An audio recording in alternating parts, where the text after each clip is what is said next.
Moving then to chapter 5, we're dealing with the manifestation of the deities here. And it talks about the stages of practice for the accomplishment and the order of practice, 3 different stages: context, meaning, and synopsis. So it begins talking about the context, and this relates to the arrangement of the cloud-like wheel of syllables, and that is expressed through the complete manifestation of the stages for practicing the magical manifestation of indivisible prajna and method. So the union of those together. So then it goes into the meaning aspect here and the stages of siddhi. And it begins with the source of siddhi, the primordially pure nature of the mind. And it quotes from the Uttara Tantra, which is Buddha nature. And in that paragraph, in the middle of that paragraph, it says, "Karma and passions always abide as mistaken mental functions. Mistaken mental functions abide entirely as the purity of the mind. Phenomena, the intrinsic nature of mind, abide nowhere at all." In other words, they're not really real, so to speak, if you will. Then the phenomena depend upon the mind. Since mind depends upon the natural purity of clear light, there is no root or basis that actually exists.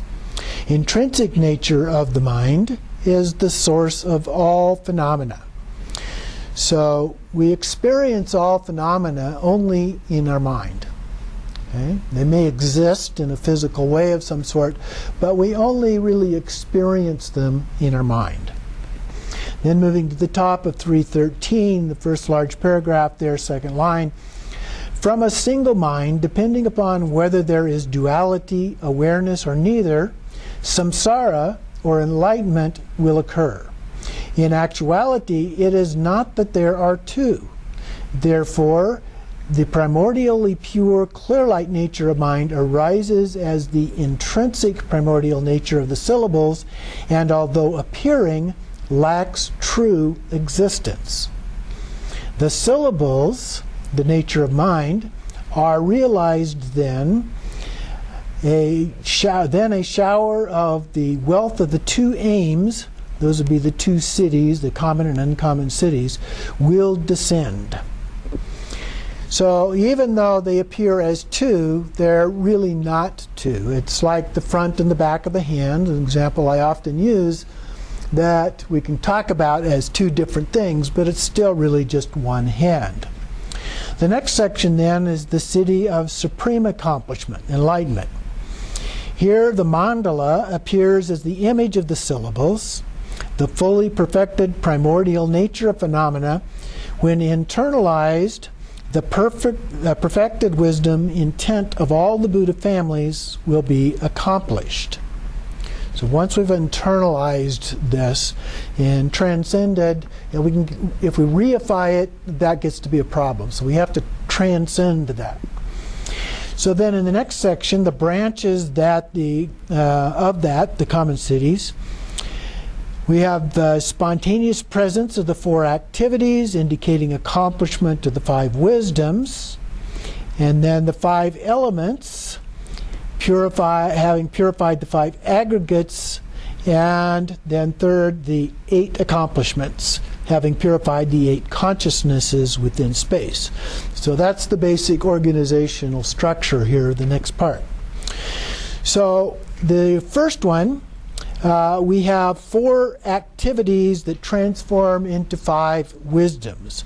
So the first one, mirror-like wisdom. All poisons become nectar, and diseases are pacified, happiness and good fortune prevail. The second one, down here below the indented, one more paragraph, when the wisdom of evenness or equanimity is accomplished, whatever is desired can be received from spaciousness. And then the third one, basically Dharmadhatu, wisdom of the space of phenomena. Mind streams of all lower realms, the lower realm beings are fully purified. And then it puts 4 and 5 together, discerning or discriminating wisdom and all-accomplishing wisdom. Tangible things become indivisible, and indivisible becomes tangible. So the minds of others are overcome, dead are brought back to life, and so forth. So through these miracles, one is able to accomplish the magic of transformation of this into something else. Of course, these are common cities that we're talking about here, and the Buddha and many others have said, don't focus on those common cities, on magic and those kinds of things. So don't seek after those. Going on to page 315, then below the quote, so the second part here, we purify the 5 aggregates which turn into the 5 elements, and those are empty. So the aggregate of form is purified, and we have earth. And then feeling is purified, and we have fire. And this fire incinerates the inferno of the hell realms, liberating beings from that suffering. And then perception is purified, and we have water. And it becomes like the flow of a single river. Suffering of others is dispelled as passionless samadhi. And then when reaction or thoughts is purified, the wind is mastered, and the elements bring benefit to beings. And then consciousness, when consciousness is purified, we have space. The world is emptied, and the display of the sun and the moon are falling away from the sky. So everything is transcended as objects, or even as symbols as far as that goes. Third, skip a paragraph and on down. Here we're purifying the 8 consciousnesses which turn into 8 8 accomplishments. 8 consciousnesses into 8 accomplishments. So having purified the 8 consciousnesses is the accomplishment of the 8 auxiliary activities. So the mastery of wisdom awareness occurs in activities. So here it gives a list. Summoning, expelling, binding, releasing, curing, annihilating, defeating, and achieving victories occur in this samadhi. So then it gives some examples of these kinds of accomplishments. These will appear as the outer reflection of self-appearing, originally pure wisdom. So this is the manifestation of Rigpa, or pure awareness. And then down the last few lines of that same paragraph, this wheel of syllables should be understood to be like the example of a torch in the darkness, illuminating all that is desired. And so illuminating here, though, is understanding rather than a physical illumination. Also, like alchemy, transforming base metal into gold, so all outer and inner poisons become nectar, like the method of healing medicine. And all undesirable things, without being rejected, are pacified in their own place. So the medicine references that sometimes a poisonous substance, when given in very, very tiny doses, can actually act as a medicine. And Tantra, of course, is the path of transformation. So this relates to that idea of transformation as well. The next section, the one who accomplishes the intrinsic nature of the cloud of syllables. So the first part is relying upon an authentic object of refuge, such as a Vajra master, and making offerings to all the deities of the mandala constitute the first steps. The Vajra master is the supreme object of refuge. As stated in the Gathering of Wisdom Intent, the Guru, more precious than the Buddhas. They all become Buddhas by relying upon their gurus. I never said that Buddhahood could be achieved prior to relying upon the Buddha. So we need to rely upon, the Guru. We need to rely upon the Guru as the teacher. And one of the basic ways that that's expressed is that the physical manifestation of the Buddha, Shakyamuni Buddha, is no longer here to give us those teachings. And so in order to receive the teachings, we have to receive the teachings from somebody else who has some training and experience and so forth in order to share those with us. The second one is over on page 317, just below the halfway part. Achieving clear, undistracted, actual realization while meditating on the deities and syllables constitutes the second step. And then dropping down below the quote here, maintaining the root and branch samayas or vows constitutes the third step. So those are the 3 steps there in the process.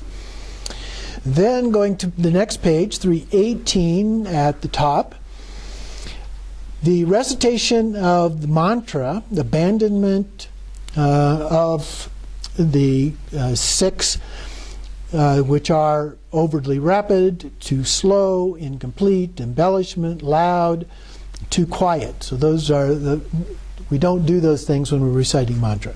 Constitutes the correct recitation as the 4th step.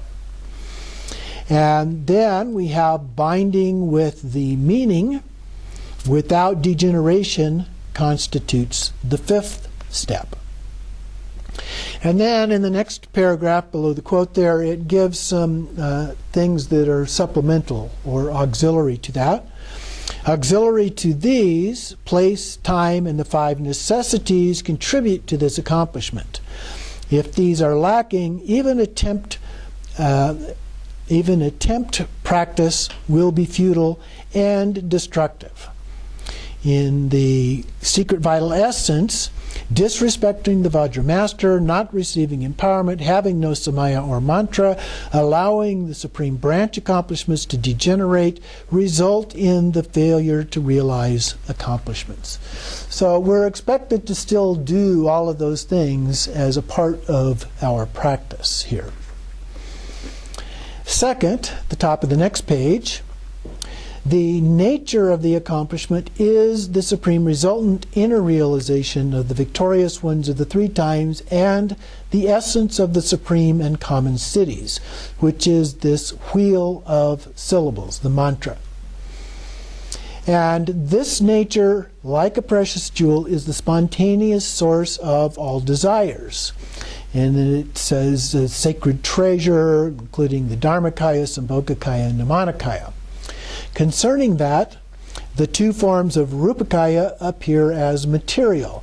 From these, cloud-like appearances of activities accomplishing the purpose of beings will occur in perfect harmony with the minds of those to be tamed.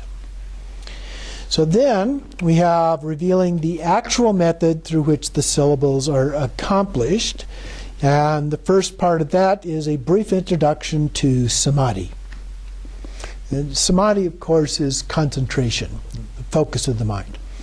First, the generation stage illustrates the appearance of the cloud of syllables. Phenomena of samsara and enlightenment appear. The nature is this immaterial, intrinsic nature of the pure stage of completion. And then one trains in the process of syllables radiating and reabsorbing without fixating on true existence. So there's no particular fixation. You're just radiating and then reabsorbing back in. And that's real common, particularly in the longer forms of sadhana practice, so that the syllables, usually it's just the seed syllable, but sometimes includes the mantra, which it does in this case. All of those syllables are radiating light out throughout all time space and then reabsorbing it back in. And there's different ways of doing that. It's different ways it's described. In some cases it's a pulsing sensation of going out and coming back, out and back and so forth like that. In another case it's perceived as going out and back at the same time. It's just, a mix of those kind of a shimmering sensation. And so different ways. Another one that I've seen is that it's just perceived as just kind of a glow. It's all glowing out, glowing in, so there's no sense of movement to it at all. So different ways that can be visualized, experienced. And so then at the top of 320, we have mastery with awareness is the samadhi of the wheel of vehicles.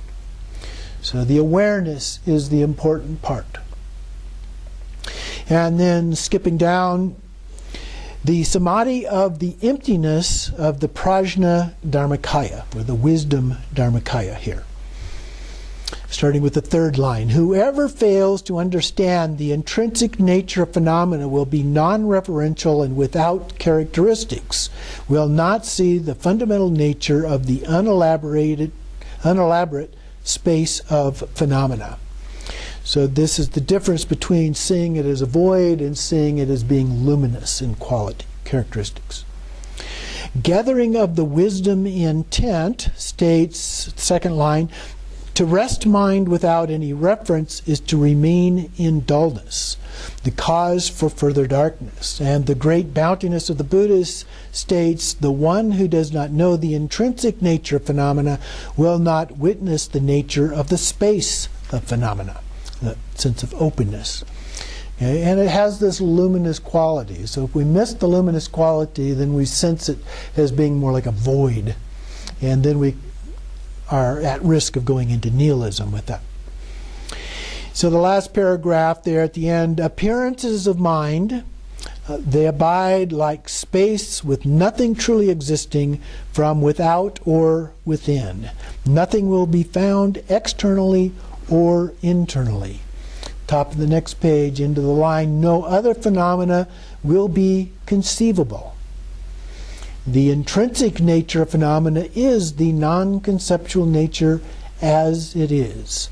And then it quotes from the Bodhisattva Charyavatara, when all that is substantial and not substantial no longer exists before the mind, there is no other aspect except for great non-conceptual peace. So we have to transcend both of those. We transcend both the substantial and the not substantial. Okay? Concepts, ideas. They just become barriers. Then just below that, starting the second line there, the nature of mind is primordially groundless and baseless. There is nothing to designate. So transcends again. And a few more lines down, wisdom abides in the nature of mind without samsara, enlightenment, being better or worse. Again, many concepts. Devoid of characteristics, it is beyond the limitation of either existing or not. The nature of mind does not even exist as classes of mind streams of Buddhas, sentient beings, royals, touchables, and the like. All classifications, more concepts. Colors do not exist, shapes do not exist. It is empty and free from characteristics. Pure lands of the Buddha and realms of sentient beings also do not exist. There is nothing whatsoever to refer to as this is it. A very similar language to what we see in his Basic Space of Phenomena text. And then the final paragraph on the page, this nature of mind is the perfectly pure wisdom of basic space, the nature of phenomena just as it is.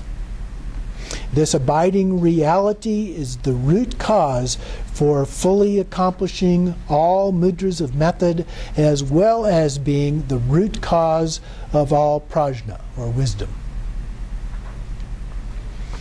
So that was about the Dharmakaya. So now then we go into the Rupakaya, the samadhi of the appearances of the method of Rupakaya. And of course, Rupakaya includes both the Sambhogakaya and Nirmanakaya aspects. So it has an overview here, two aspects, the practice of the wheel of the syllables and the practice of the enlightened activities. So first, the three samadhis. Then, like before, meditate upon the radiation and absorption of light from the syllable ah. And then a couple more lines down, we rest within freedom from elaboration, constitutes the nature of prajna. Then the meditating on the light ray garlands of the mantra from the mandala of deities, the mind trains in the play of the four activities and the supreme samadhi. In conclusion, there must be the dedication of virtue. So stability will occur with the accumulation of 1,300,000 mantras, 1.3 million mantras. And these are the mantras of the peaceful deities. Okay?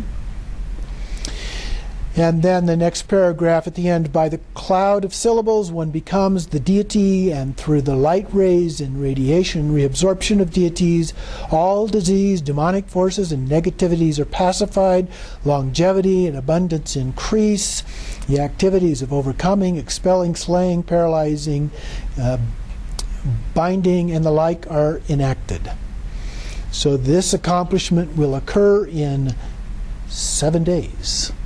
So if you practice it thoroughly, this should happen in 7 days. Okay. And then we are visualizing yourself as Virachana. From your heart, a Vajra staircase manifests to reach from earth to heaven.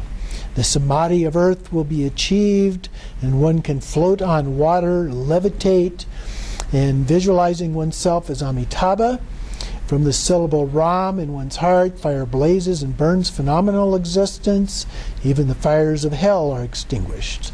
Visualizing oneself as Ratnasambhava. From calm in one's heart, the river of wisdom descends and fills the entire world, which allows one to pass beneath the ground and pacify the fires of the lower realms. Visualizing oneself as Amoghasiddhi. Yam in one's heart. Wind emerges, dispels all the coarse matter of the world, allowing passage through space. And then visualizing oneself as Akshobhya, with the syllable A at one's heart, everything turns into space. All appearances become empty, and we have the activity of controlling the sun and the moon. Similarly then, by meditating, that phenomena become the colors, white, yellow, red, green, and blue. We have 5 great light rays, and their appearances will be accomplished. And whatever is wished for, everything that occurs, is the sacred matrix of samadhi. So then, that's the overview. So then it goes into a little more detail here. The generation and completion stages, as well as the apparent existence of the mudra of Samattabhadra. So the first part, the appearance of the syllables as the clear light nature of one's mind is the method. From that, the syllables originating from the tips of the light rays are the secondary method. Countless emanations radiating from them are the inconceivable, boundless method. Ultimately, this does not exist as differentiated. Okay, so even though it's being described in slightly different ways, it's really all of one essence. When meditating upon oneself in the aspect of male-female deities, generation of the palace and the Pure Lands is the play of mind. So we're not generating anything that's real here. It's all a manifestation of our mind. As the deity and radiating and reabsorbing as syllables, so the palace, the Pure Lands, the radiation and reabsorption, there comes to be countless inconceivable mandalas of Buddhas and sentient beings. Wisdom is the originally pure nature of mind, free from karma and passions because it is sealed as the supreme mudra of the genuine fundamental nature of Samattabhadra. The generation stage, as well, is free from the inherent existence and is spontaneously present as the completion stage in the form of like Ati Rigpa. And we abide within this unelaborate, genuine equipoise. The second part here, dealing with Samattabhadra, we have the clear light nature of mind appearing as syllables. So we have appearances that are ultimately not differentiated, yet they appear. This is the inner mind, as well as the external appearances, the mandala of phenomena. So the radiation and reabsorption of syllables is not differentiated from mind, yet it is the mind that creates a differentiation.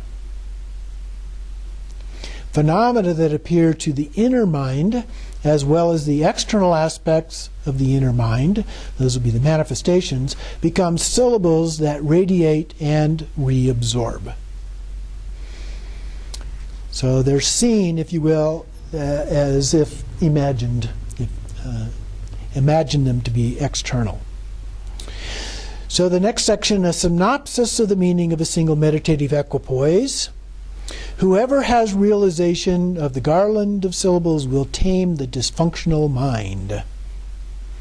By resting in the equipoise of the genuine fundamental nature, through the union of tranquil stillness is shamatha, and true seeing, vipassana, one will be able to meditate upon the exceptional generation and completion stages of indivisible wisdom. Through familiarity and stability, the siddhi and the actual seal state of samattabhadra will be achieved. So there are 5 branches of mantra here that are the essential nature, first, of oneself, second, the deity, third, the secret mantra, fourth, the recitation, and fifth, the radiation and reabsorption. So those are the 5 parts of this practice. And so again, starting with tranquil stillness, or shamatha, is the pacification of mind's elaborations. True seeing, or vipassana, is prajna that realizes objects lack true inherent existence.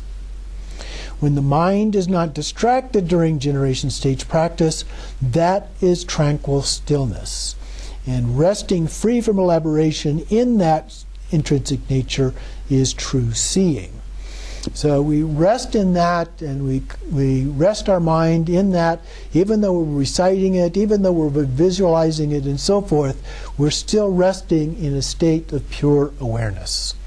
Okay? So it's almost like the appearances and the recitation is in the background and pure awareness is in the foreground. Now in the beginning that might reverse itself, and the recitation, the visualization may be in the foreground and the awareness may be in the background, but eventually you should be able to reverse those around, and eventually then the two begin to merge together and you no longer even differentiate between the two.